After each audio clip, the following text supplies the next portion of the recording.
Hello students, chapter first solid state. आज का हमारा टॉपिक है unit cell dimensions. From the unit cell dimensions it is possible to calculate the volume of the unit cell. Knowing the density of the metal, we can calculate mass of the atoms in the unit cell. The dimension of the mass is a single atom gives an accurate method of determination of Avogadro constant. Suppose age length, तो यहाँ पे ये हमारा एक unit cell है, इसमें हम dimensions calculate करेंगे। So the edge length of unit cell of a cubic crystal determined by X ray diffraction is small a. तो यहाँ पे स्मॉल ए जो शो कर रहा है वो क्या है, हमारा एज है। D the density of the solid substance and M capital M the molar mass in case of cubic crystal. तो अब ये चीज़ें हमको क्लियर हो गई है यहाँ पे कि हमारा जो सॉलिड का मास है, मोलर मास, वो क्या है, कैपिटल एम, डेंसिटी क्या है, स्मॉल डी, और एज क्या है उसकी, a. So the volume of a unit cell is equal to a cube. तो यहाँ पे हमारा यूनिट सेल का क्या आएगा, ए क्यूब वॉल्यूम, क्योंकि एज लेंथ क्या है हमारी, a. Mass of the unit cell is equal to क्या होगा, number of atoms in the unit cell into mass of each atom. यानी कि number of atoms unit cell में कितने हैं वो इनटू मल्टीप्लाई किससे करेंगे हम, मास ऑफ ईच एटम, यानी प्रत्येक एटम का जो मास है उससे हम क्या करेंगे, मल्टीप्लाई। तो यहाँ z जो दर्शा रहा है वो z क्या है, z shows the number of atoms in unit cell and m shows the mass of each atom. Clear? Here z is equal to number of atoms present in one unit cell. तो z क्या है हमारा, number of atoms present in unit cell है। Then mass m, small m जो है हमारा, small m क्या show कर रहा है, मास ऑफ सिंगल एटम, एक एटम का द्रव्यमान है वो। तो mass of unit cell is equal to z into M होगा, and mass of atom present in the unit cell is equal to क्या होगा, तो यहाँ पे मास ऑफ n एटम, एक एटम का, तो वो होगा हमारा small m upon N A. तो small m upon N M, तो यहाँ पे एन ए क्या है, एवोगैड्रो नंबर है। चलिए अब हम आगे देखें। तो डेंसिटी क्या होती है, density is represented by small d, and density is equal to mass of unit cell upon volume of the unit cell होता है ये। तो मास अपॉन वॉल्यूम ये हम प्रीवियस क्लासेस में पढ़े हैं, तो यहाँ पे यूनिट सेल की बात है तो mass of unit cell upon volume of the unit cell होगा।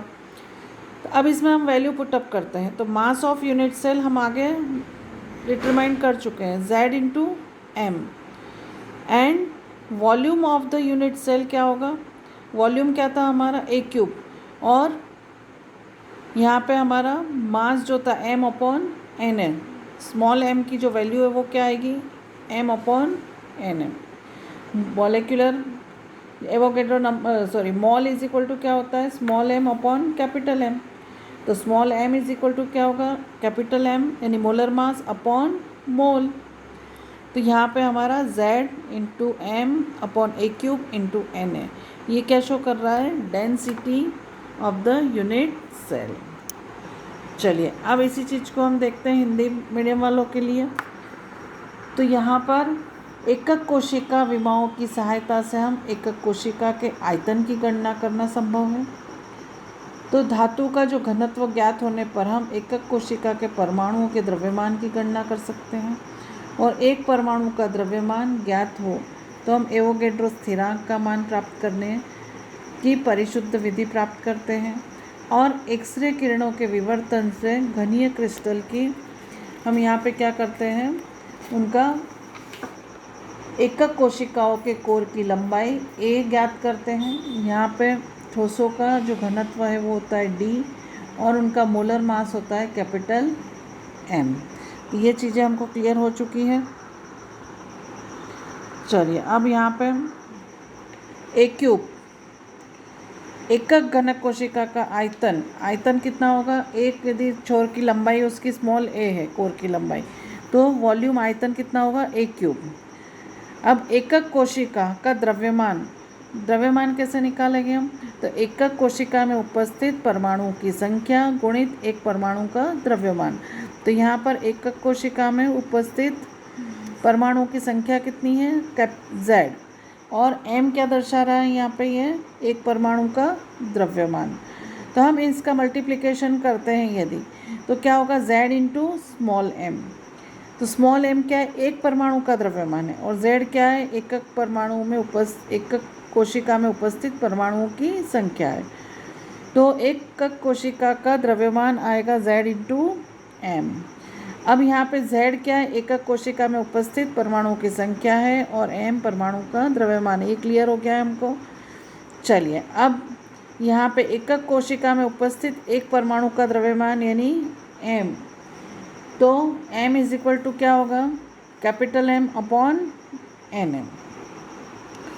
अब यहाँ पे डेंसिटी के लिए देखते हैं हम। तो डेंसिटी के लिए एकक कोशिका का घनत्व, डेंसिटी नहीं होता है घनत्व, तो घनत्व D बराबर क्या होगा, एकक कोशिका का द्रव्यमान अपॉन एकक कोशिका का आयतन। तो ये हम प्रीवियस क्लासेस में पढ़ चुके हैं कि घनत्व बराबर द्रव्यमान अपॉन आयतन होता है।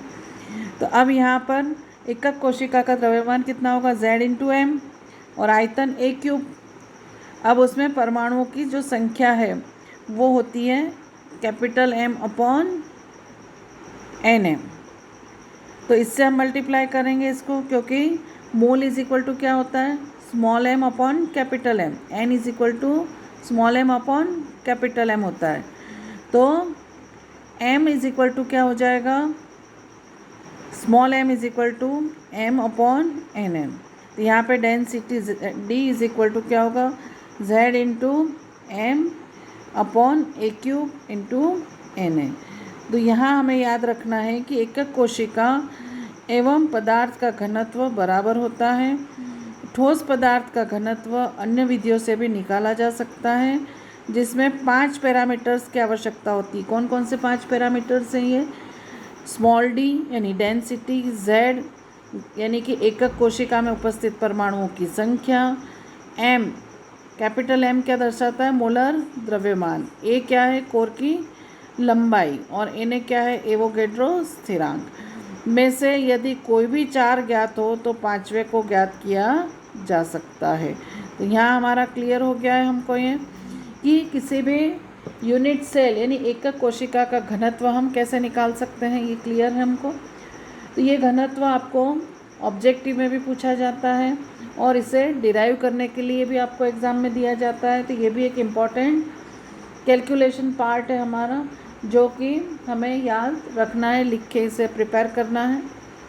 तो ये हमारा किसी भी एकक कोशिका का घनत्व डेंसिटी कैसे निकालते हैं, तो इसकी विधि मैंने आपको बताई है। इसमें सारे पैरामीटर्स क्या क्या हैं ये भी हमारे क्लियर हो गए, कितने पैरामीटर्स की हमें आवश्यकता होती है। तो D density, Z, M, A और Na की आवश्यकता होती है। इसमें से यदि कोई भी 4 पैरामीटर्स ज्ञात है तो हम 5वां पैरामीटर्स इससे निकाल सकते हैं। तो ये महत्वपूर्ण क्वेश्चन का कैलकुलेशन हो गया है, और इसमें जनरली किसी भी यूनिट सेल क्यूबिक क्रिस्टलाइन जो होता है यूनिट सेल, उसके लेंथ डिटरमाइन किससे की जाती है, एक्सरे डिफ्रैक्शन के द्वारा हम इसको ज्ञात कर सकते हैं। तो यहाँ पे हमारा ये महत्वपूर्ण टॉपिक कंप्लीट होता है। तो यहाँ पे इस टॉपिक को आज हम ख़त्म करते हैं। नया टॉपिक अगले लेक्चर में देखेंगे हम। Thank you so much.